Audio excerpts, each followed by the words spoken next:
What's going on, my fellow miners? Welcome back. Today we have a head-to-head competition, a 2070 versus a 2080 Super. This is going to be a multi-part video just because there's a lot of tests that I'm going to be doing, and we're going to check out different algorithms between the two cards to figure out which one is the better card to use for mining. It's going to be a fun experiment. I'm excited for it. I know some of the results already, but I haven't checked all of them. So in this video, we are going to be putting them head to head against one another using Ethereum and Ravencoin. All right, so we're going to be doing that. We're going to be answering the question in this video and in the next video, because again, multi-part video, because we're testing a lot of algorithms. Which one is the better card to buy if you're looking for an older card to invest in, particularly because of the whole LHR issue that we have with new cards. Maybe going older might be better. So with that being said, hit the thumbs up, subscribe if you guys are new, all of that stuff. My question to you, do you have a 2070? Do you have a 2080? Do you have a 2070 Super or a 2080 Super? Since in this video we're testing Ravencoin and Ethereum first, I want to know your hash rates in Ethereum using whatever card it is that you have, and I want to know what your hash rate is in Ravencoin. With that being said, let's get on with the video. All right, so right here we have Ethereum Mining, okay, using our 2070 and our 2080 Super. Now, the 2080 Super is a water-cooled card. That's always fun because that keeps our temps way down. Now, looking at it here, you can clearly see that the 2080 just gets just a hair higher in hash rate than the 2070 does, but it's also accepting more shares. That doesn't mean that the 2070 won't catch up, because it certainly does as it goes on. Things to take note when it comes to these two cards. Look at the efficiency of the card. Look at the power of the card. Okay? If we're looking at the power of the card, when it comes to the 2070, we have it down to 111 for power. I'm going to show you the overclock settings and the power limits and all that stuff. The efficiency is up to 402 kilowatt hour, or efficiency. You get the idea. Okay. Now, the 2080 Super is only edging it out by just a little bit. Okay, by about 50 or 0.50 mega hash is really the difference between the two. All right, the 2080 Super is getting about 45.16 megahash. It's going to stay constant there. It's still kind of balancing out a little bit, but it's going to stay constant around there. And look at the power, right? So the power, with the exception of the one that's going to show up right now, because I don't know what happened there, but the power is going to be around 124. And the efficiency, again, ignore the one that just happened right there. The efficiency is going to be lower than the 2070 is. Okay, so keeping that in mind, I'm going to go ahead and pull up the overclock settings so we can take a look at the overclock settings. There we go. It's going to show up right now for you guys. We're going to take a look at the overclock settings. That way we can have a better understanding of what is going on here. Let me go ahead and pull that up. There we go. So these are my overclock settings. That is my 3060. That is not my 2070. All right, this is my 2070 right here. So the 2070 is sitting at, I have the core clock all the way down. It doesn't matter if I have the core clock all the way down or if I have the core clock at negative 100. It does not change my hash rate. I've messed with it like crazy. Does not change the hash rate. Okay. The memory clock, I have it at 1250. If I set it any higher than 1250, it starts getting errors. I'm sure if I lowered it a bit more, it would start accepting more shares faster. But like I said, it will catch up. It's just one of those things that it takes a little bit of time, but it will catch up. So I have it at 1250 on the memory for my 2070. You can see my power limit. I have it all the way down to 50. It doesn't matter if I have it at 50. It doesn't matter if I have it at 70, which it's crazy to think. It's crazy to think because I've seen some overclock settings. They're like, oh yeah, you have to have your 2070s at 50 for power limit and all that stuff. It doesn't change the hash rate if I put it at 50 or if I put it at 70. Okay? All it does is increase the power. So we're sitting good at 50. We're sitting good at core clock of -502. Honestly, this is kind of crazy because if I try to do this with my 3060, it doesn't do it. If I lower the core clock on my 3060, and I know this isn't a comparison between a 3060, but just to give a little bit more information, my 3060, if I lower the core clock on the 3060, and actually I'm gonna lower the memory clock a little bit. Let's go 1175. But yeah, anyways, if I lower the core clock on my 3060, for example, all the way down, it loses a ton of hash rate.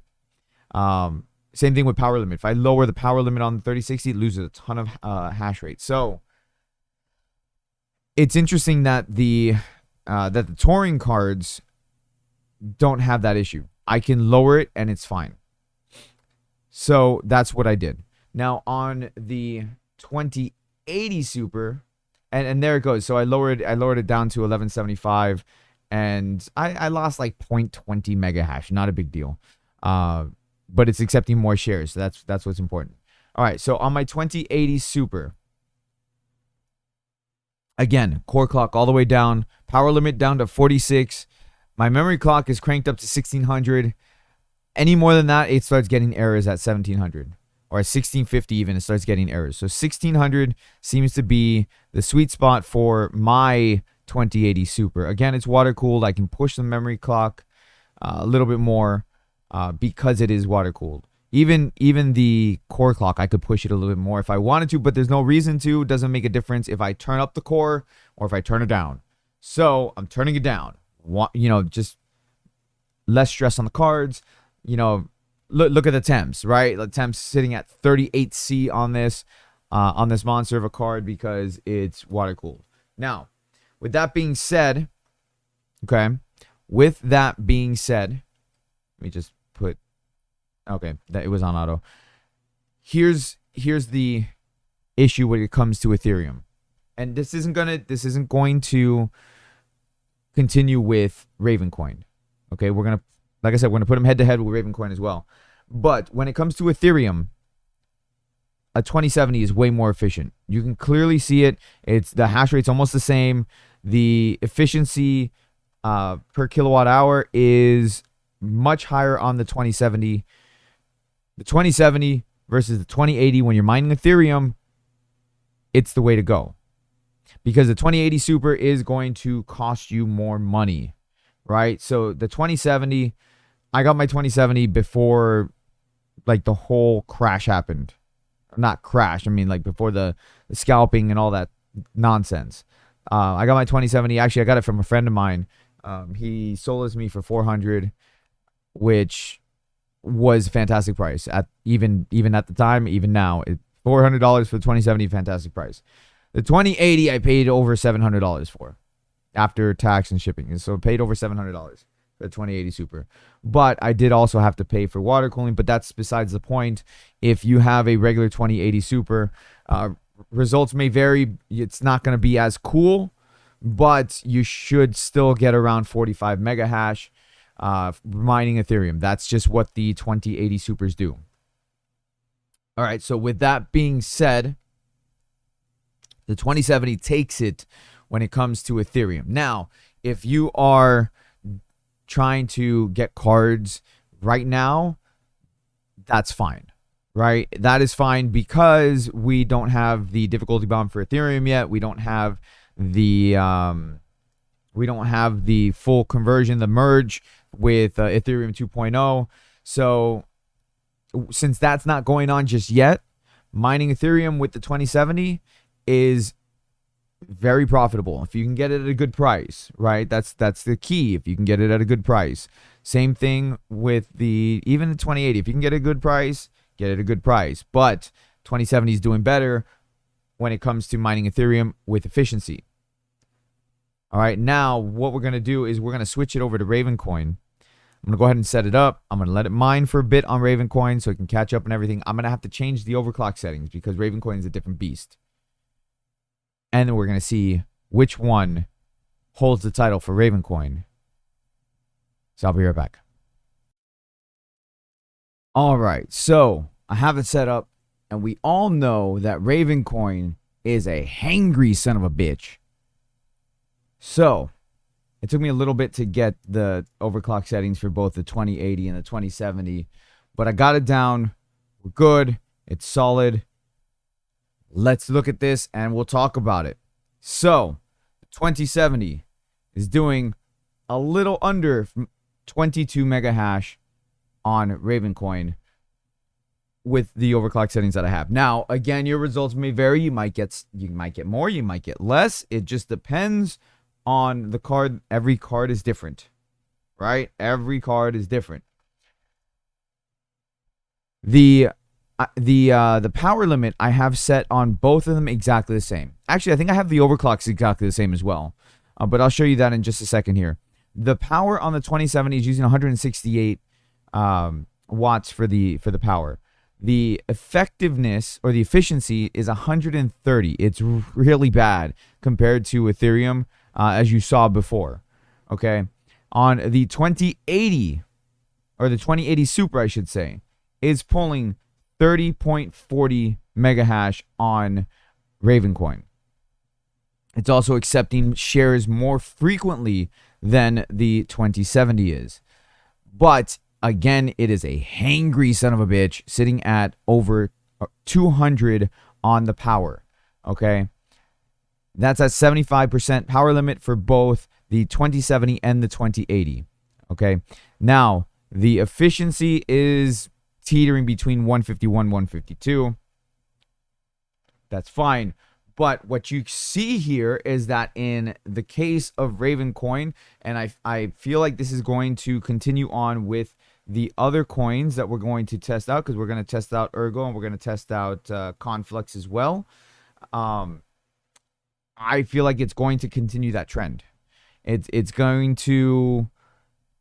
The 2080 Super is going to outperform the 2070 in every other coin.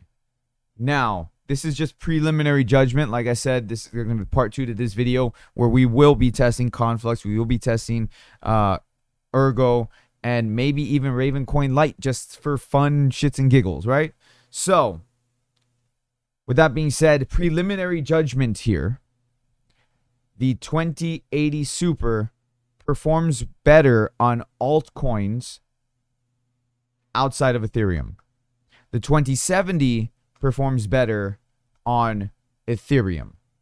Okay, so you will get a better ROI on Ethereum right now, depending on when you're watching this video. If you're watching this video in the future and Ethereum's already gone to Ethereum 2.0 and it's proof of stake at that point, then 2080 Super. But the 2070, as of this video recording right now, you have a better ROI mining Ethereum for your 2070. All right? So just keep that in mind moving forward. And I think it's weird. If I remember correctly, and I might not be remembering correctly, but if I remember correctly, the 2060 Super, the 2070 Super, 2080 Super, the 2070, and the 2080... And I want to say the 2060, the regular 2060, but I don't quote me on that one because I'm not 100% sure. But all of those that I listed, the 2060 Super, 2070 Super, 2080 Super, 2070, and 2080, all get the same hash rate on Ethereum. Okay, so if you can get a 2070 or even a 2060 Super, you're going to have a better ROI if you get them for cheaper. So keep that in mind. Now, when it comes to the 2080, the 2080 2080 Super, the 2070 Super. Then you start getting into the territory of Ravencoin, Ergo, Conflux, and all the other coins that you can mine with your GPUs. And you're going to be getting a higher hash rate on those and a better ROI when you're mining those coins as opposed to the regular 2070 that you're seeing right here. Okay, so with that in mind, if we're talking about the future, then if you have 2080 Super, 2070 Super, like I said, you're going to be getting better hash rates on those cards instead of the 2070. But on Ethereum right now, 2070, way to go.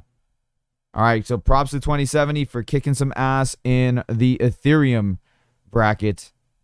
But I feel like that's going to be the only bracket. I